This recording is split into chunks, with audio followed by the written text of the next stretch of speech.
thank you, and it's great to be here and see all of you gathered this afternoon. And I'm really pleased, Abby, to have been asked to give this keynote.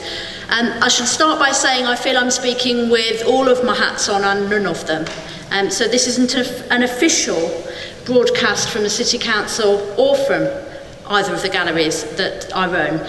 It's more akin to a set of observations of the past few years, and some excitement and some worries about what is coming next.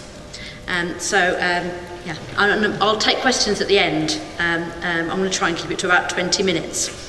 So I wanted to start with somebody else's words rather than mine. This was the lead editorial in The Guardian the Tuesday after the Whitworth opened last year. It's unusual for an editorial to be about culture at all. Highly unusual for it to be the lead in a national newspaper. So I paid attention. It was written by Charlotte Higgins. She said, "There was a sense of joy in Manchester as the Whitworth Art Gallery opened at the weekend. The art worlds of Manchester, Glasgow and London converged to celebrate its £15 million renewal with a memorably explosive fireworks display, graphene-powered. You could only do it in Manchester, one might argue. And on Saturday and Sunday, 18,000 members of the public came to see the art gallery, as well as hearing the youth choir from the Halle and Manchester Camerata Orchestra play." She said, "Such was the feeling of newly minted municipal pride, one could have been forgiven for thinking one had fallen through a chink in time to the days before the banking crisis." She observes, "The council is the driving force behind all this, along with the universities, the Heritage Lottery Fund, Arts Council England. Manchester's leadership, Richard and Howard, have had an unwavering vision for Manchester, and the cultural development of our sectors is entirely of a piece with Sir Howard's, these are her words, canny deal with Chancellor George Osborne for increased spending power, known as Devo-Mank locally. We'll hear it called lots of things this afternoon, I think. And factory follows from that." She then says, "It's reasonable to ask why Manchester should be so fervently supporting the arts, regarded by many austerity-pressed British cities as nice to have rather than a necessity. The reason is that Manchester sees culture as part of its growth strategy. A flourishing art scene promotes the city as a destination for tourism and attracts business. Just as importantly, there is an understanding in Manchester that investing in culture makes it a better place for all of its inhabitants."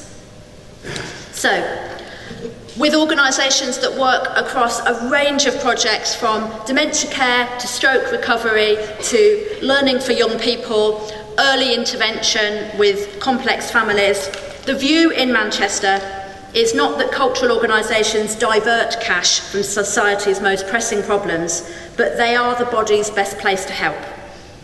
She closes by saying, "Many other communities and the government could learn from that." Now, I would say it's really lovely when a journalist says something about the city and the sector that you're part of that you would have written as your own best self-description. So it pleased me immensely that morning. What's set out in this editorial is, I think, our best aspiration for culture in Manchester, and indeed culture across the so-called Northern Powerhouse. It isn't always like that.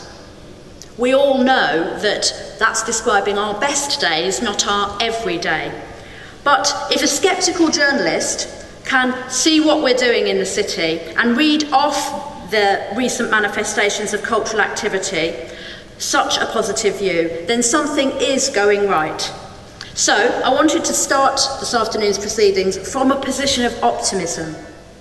Because mainly I think that a position of optimism is the best wind in our sails if we want to shape a positive future for the cultural sector and the cities that we live in across the north of England. I would say also that optimism is borne out by a first year at the Whitworth, where we saw almost 500,000 visitors come to the institution, where we won Museum of the Year, Reba Awards, Large Visitor Attraction of the Year. Or the first year at home, which just over 13 months saw 1 million people attending that completely new organisation. All of these things haven't come without great effort and a clearly articulated cultural strategy, which is embedded in the city within a larger growth strategy for the whole city region. It's that that's produced phrases like Northern Powerhouse, Devo Manc, and all the other ways that we describe our step-by-step move towards some degree of regional devolution.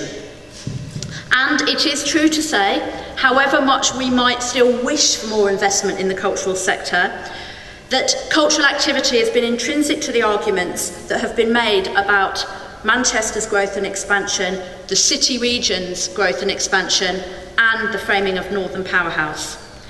Although, as Fiona's really usefully pointed out, and as Sir Richard always says, Northern Powerhouse was really a transport concept. It was about making the trains go faster, so that, in our sector, we could imagine going to the theatre in Leeds and then maybe back for dinner in Manchester, and the 20-minute train ride making that a perfectly possible thing to do. So it is a transport concept, but it has only been possible to articulate a sense of what the Northern Powerhouse might be through things like the cultural activity that takes place here. And again, I feel optimistic and excited at the thought of working with organisations in Leeds and Liverpool, or across to Hull and Newcastle when those trains move much more swiftly. So, if we look backwards, there's been a 15 to 20 year growth process through the cultural sector in Manchester that has been supported by the work of many partners: the city, the universities, Arts Council, Heritage Lottery Fund, ERDF, many private trusts and foundations that you can see focused around the millennial moment when the £35 million extension to Manchester Art Gallery opens. You get Bridgewater Hall and the Halle based there, Manchester Museum's capital programme, the first redevelopment of the Royal Exchange Theatre after the 1996 bombing, the Commonwealth Games, and a successful cultural programme leading to an international festival that in 5 editions has genuinely established a worldwide reputation. More recently, you've seen the development of the People's History Museum, Urbis, one of the millennial projects, maybe not quite right straight away, becoming the National Football Museum, Central Library and Archives, the recent opening of the Whitworth Home, and now £3 million of investment from the Chancellor in the Museum of Science and Industry, a further £5 million in Manchester Museum for establishing a South Asia gallery, and £78 million for the factory. I'm out of breath. It's a lot of investment at a time when, as a country, we are all dealing with austerity still. What it means is that there is recognition that Manchester and the wider city region has already achieved a level of prominence and a commitment to culture that gives us the basis to take something significant forward as we start to think about the whole of the north. And as Fiona said, Factory has emerged out of that, not as it has been described to me as a kind of spaceship plonking in the middle of a city, or somebody's possibly white elephant or vanity project, but actually through a business plan that sets out the potential for growth in a cultural ecology where, economists tell us, there is room at the top. There is room for a production centre that could service the whole of the north of England. And there is room for a new kind of training environment that would start to train and develop young people to work in the creative industry sector, which is the fastest growing part of our economy. So, the combination of all these things puts us at a point where, as Fiona says, we can begin to shape our cultural and creative futures. You know, the really interesting thing to me is that the economic argument for our sector is pretty powerful. It's 87 million GVA and nearly 1,000 full-time employees in the cultural sector, supporting 1,200 further jobs in the wider economy. Audience numbers are about 5 million across all the art forms in the city region. About 500,000 young people benefit from all the things that we do. But the economists that helped write the business plan for the factory said, those numbers are really nice, they're good for a UK city, but they're tiny in treasury terms. Because we are a small sector. And then they said, I felt a bit depressed at that point, then they said, but the other things that the arts does for the city, those are absolutely unique. And those things are the creating a livable city, educating young people differently, starting to tackle the endemic social problems that face cities across the whole of the north of England. All of those things that can't be represented in GVA figures, but are vital if a 21st century city is to thrive. And so it's that social and cultural impact that's going to be the most important for long-term city strategy. And it's that, as we start to think about the Northern Powerhouse, that I think we need to understand, promote and protect. So there is a direct growth argument, reasons for investment in culture, but actually tackling and responding to the social conditions that we find ourselves operating in the 21st century, that's the really big prize. So I would say in Manchester and Liverpool and Newcastle and Leeds, that social contribution is well understood by our cities. We don't, by and large, have to persuade our politicians of the social value of the arts. And it's for that reason, if you look at the recently published 10-year strategy for Manchester, which is called Our Manchester, you'll see culture written all the way through it. And as I said, the whole emergence of a narrative around the Northern Powerhouse has had cultural rebalancing and cultural activity at its heart since the very, very beginning. And I get really excited about the thought that we might have some good arguments and debates about how we can shape this agenda and start to fund cultural growth strategically across the North. I want to have that conversation with Darren while he's here. That's an exciting debate for us to be part of. And for me, it goes without saying that that doesn't mean rubbishing London or seeing ourselves in some kind of competition with London. Hans Ulrich Obrist, one of my friends and collaborators at the Serpentine, says, London is a city that belongs to the world. It doesn't even belong to the UK. It's not our rival. It's a world city. What we need to do across the north of England, whole different ballgame. And that's not us being pale imitators or lesser. We can be smaller, more nimble, and operate differently if we choose to. I would say the experience of organisations like Manchester International Festival, or Liverpool Biennial, or the Hepworth or Yorkshire Sculpture Park shows that we can be bolder, braver, just as international, just as successful as any organisation that we might find in any capital city, never mind just London.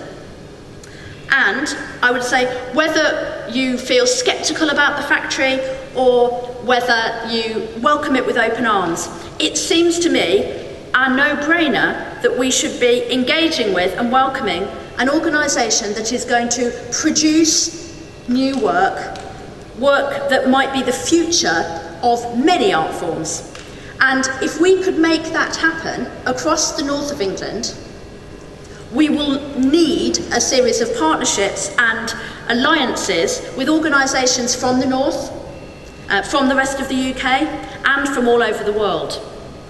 And that isn't in competition with any of the things that already go on in our city or across the north of England. And kind of who wouldn't like more different, fantastically risk-taking art in the north? And it simplifies the argument, but I think in a useful way, what is not to like about that? However, and this is the final bit of my view, there are a whole series of challenges that we have to face ourselves and together if we're to deliver on any of the opportunities around the Northern Powerhouse, never mind make something like the factory a beneficial thing for the North. And the way I want to set this out is that there's a number of different types of challenge, and they're not really probably the ones that you might expect to hear me talk about. But the first of those is structural challenges, I described them as. At the moment, organisations across the North, all of us that are involved in the arts in this room, are already overstretched and underfunded. Everybody feels that. And what that often means is that most organisations feel like they haven't got the capacity to step up or do things differently because they're too busy trying to balance the week by week bottom line. And it's really hard to think big picture and long term when you're thinking, shit, where's my next production coming from? How am I going to balance this year's budget? However, we've got to carve out a tiny little bit of space to be able to think 10, 20, even 50 years hence. Otherwise, we'll miss the potential opportunities. There are then broader economic pressures, and I'm mindful of my colleague David Gledhill from Rogue in the audience, and because this was my example. When cities become more economically prosperous, good things happen and bad things happen, especially in relation to the arts. So, as you regenerate and become more economically prosperous, some of the creative energy and the artists and people that you have in cities and want to be part of cities get pushed out. So, the building that Rogue is in becomes more potentially lucrative in the market, and of course, then the artists aren't able to be in the city centre location that they have had for a number of years. So, what do we do about that? We want the economic prosperity and the regeneration, but how do we make that happen without losing the creative edge that keeps cities interested? And, I know Rogue have been working with the City Council and other partners to think about this, and they acknowledge how helpful MCC are trying to be. But actually, councils don't have the kind of unallocated strategic funds that they used to have. Top-down control from local authorities has disappeared along with all the staff that used to work there. And we haven't quite learnt how we're going to do it in the future yet. So, whilst there might be a will to find a city centre home for Rogue, nobody within the council can yet see how that can be made to happen. And without those top-down mechanisms, it is quite difficult for councils to decide to do something directly. Actually, they can only do it in partnership with many other people and through influence and shaping. So it's a new process for us to learn. And what I think also poses a challenge for us is that many people still operate with the kind of arms folded, well, the city needs to sort it out then, or the Arts Council needs to sort it out, or the university needs to sort it out. But actually, we are operating in a different kind of environment where only by working together can the key problems be tackled. So it seems to me the issue is twofold, both of which are relevant for the conference. Is it possible for multiple funders to work in a concerted way to keep the grassroots spaces in the city centre? And how would we want independent groupings like artists to be able to work with those funders even if they would wish to? And this leads to my next point, do we want to make a fundamental shift away from thinking that it can only be in the middle of a big city that you see those kinds of groupings? Or can we start to think about an entirely different pattern of regeneration, where artists don't become the victims of their own success, but actually are rather part of a wider Greater Manchester or Greater North strategy, where you start to think about connecting people along nodes. And I was put in mind of Altruism Market.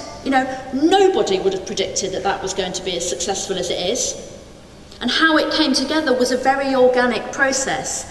But maybe we ought to, across the Northern Powerhouse, be talking about how do we activate Oldham and connect it to Bury via Manchester and then out to Hull and back to Liverpool? How can we activate that kind of thinking about the different sizes and scales, not all of them looking the same.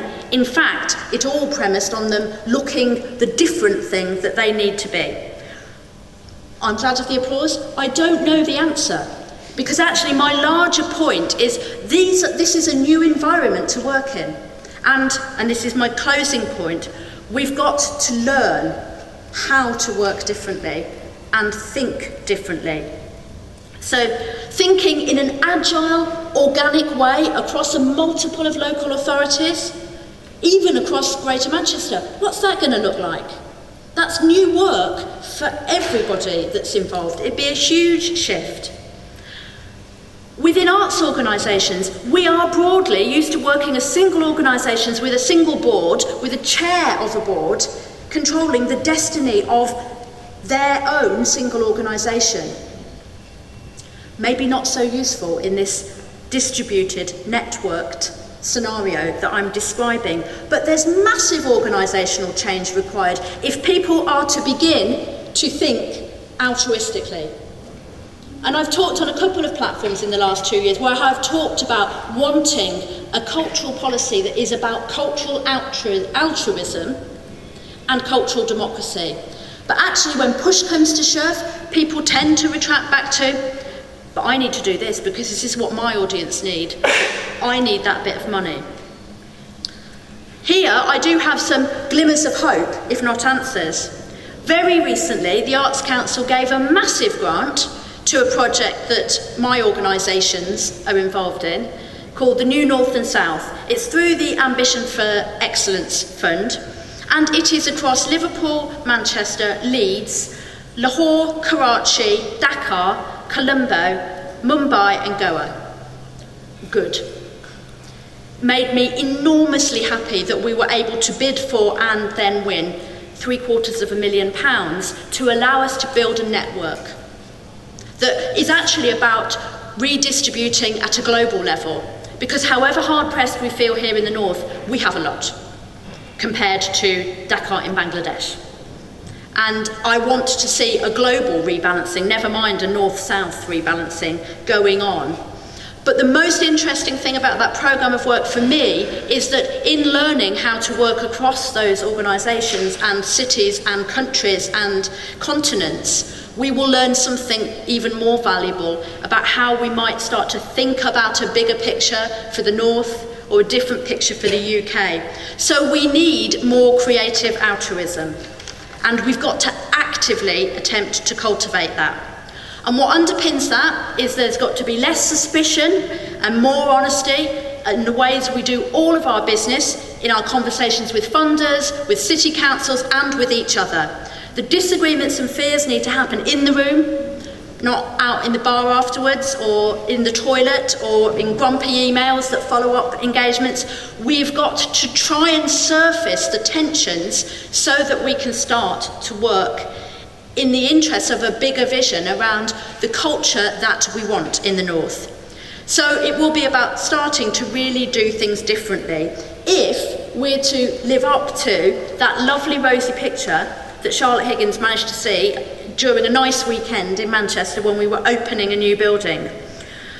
The prize, it seems to me, is social change, wider cultural democracy, as well as better art. And it will require all of us to help realise a cultural strategy, and I'm always dubious about the term cultural strategy, but mine would say, do brilliant things, include everyone, or at least a much wider demographic, because one of our challenges is that we don't reach enough people, not nearly enough people at the moment, and tell everyone about it across the world. So we make a difference to our own place, but more importantly, we start making it a North that we all want to live in. Thank you.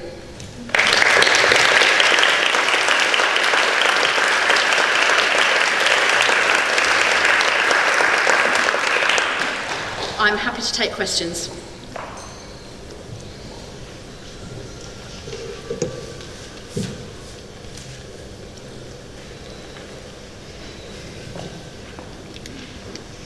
If you could say who you are, so that we all hear, that'd be brilliant, and speak to the mic so that we can hear your question. Okay, thank you. That was a wonderful speech. I enjoyed the part where you talked about the other cities and about reaching outwards. My question is really about the inclusiveness of the vision and the businesses towards the ideal culture that we want to have. I'm Amir Bashir and I run Project Light Yorkshire, which is about raising awareness of cultural and religious homophobia through storytelling. My partners are quite a few charities, including Bernardo's and the Nazamat Foundation. For us, the inclusiveness is a sticking point, and I would be very much interested in to see how the plans that you have of having art and a business and all the other social enterprises working together for an inclusive society, but also how you would actually deliver that from Manchester to the outer regions of the Northern Powerhouse. And also, what kind of I wanted to ask you regarding this vision, these aims that you have for the Northern Powerhouse. How would you incorporate education and communities into this vision that you have? Yeah. I suppose I should say from the outset that I don't think there is a vision for the Northern Powerhouse. What I set out is kind of my set of ideas, the things that I personally want to see happen, and that everybody's vision in this room should be nuanced and different depending on where they're standing. But in relation to the question around inclusion, I speak from a position where I think if we accept what I think is quite an outdated model of economic regeneration, where you would see a city centre focused pulling away of an economically successful unit.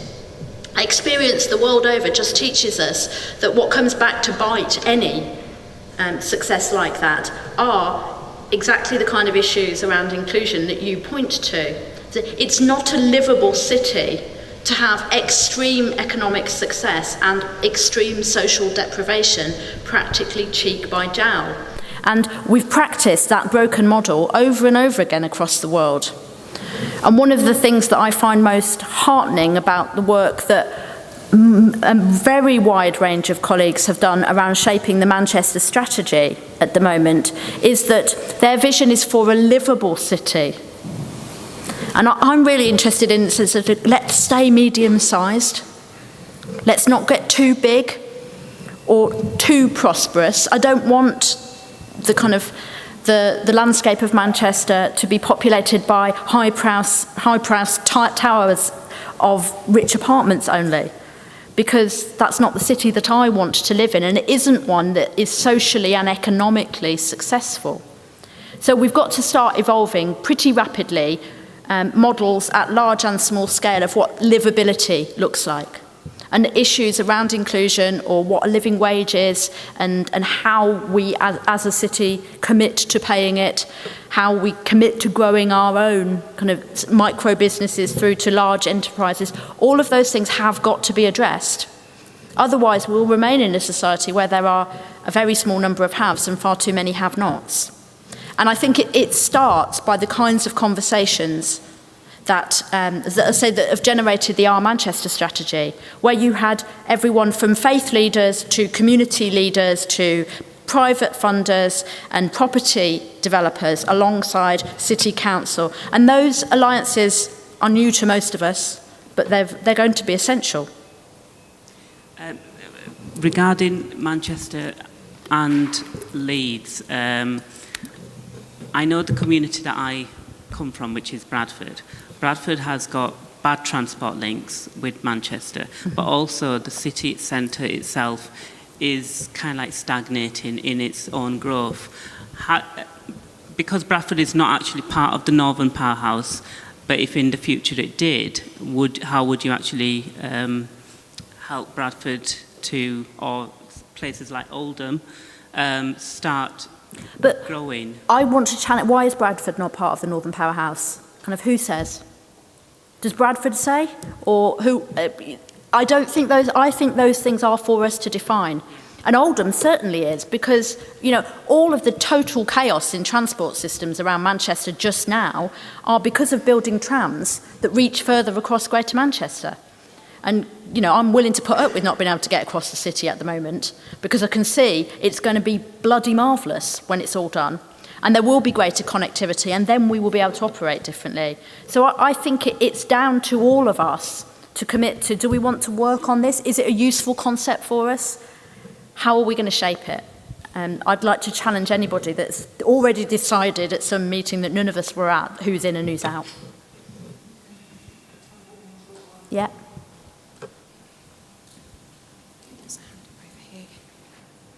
I'll try and give very, very short answers. If you want to take more than one, Abby. Hi, my name is Jessica Simons. I'm an anthropologist at the University of Salford. I really like your proposition. I think it's a really good way forward. It reminds me of how anthropologists describe culture, which is around making meaning. You know, and so the expansion of culture into all aspects of life is the underpinning of what then comes to how people make meaning in their lives. I think the biggest challenge is really about asking people or encouraging people to not see creativity and art practice as something that other people do. And my research has been in an area in Salford where we were supporting people to develop their own ideas for cultural activities, and we found that the biggest barrier was this understanding of that somebody else does, and somebody else had to come in. And one of the ways in which I'm trying to do that now is do visioning workshops with people where they project themselves into the future, and what I'm finding is that they're really seeing in their mind's eye things, but the challenge that they have is then translating what they've seen using their own skills that they have. And so I'm interested in the idea of proposing art as a language which people get taught how to speak in. What's your view on that? Sounds great. Okay. I'm sorry, it was a very, very lovely description, but we have to do that. As I finished by saying, we have a duty, I think, if we accept public money for the arts. Darren will be pleased to hear this. I think if we accept public money in support of the work that we do, it is our duty to engage in conversations with a wider range of people, to use our art forms, whatever it is, as a language to connect to people.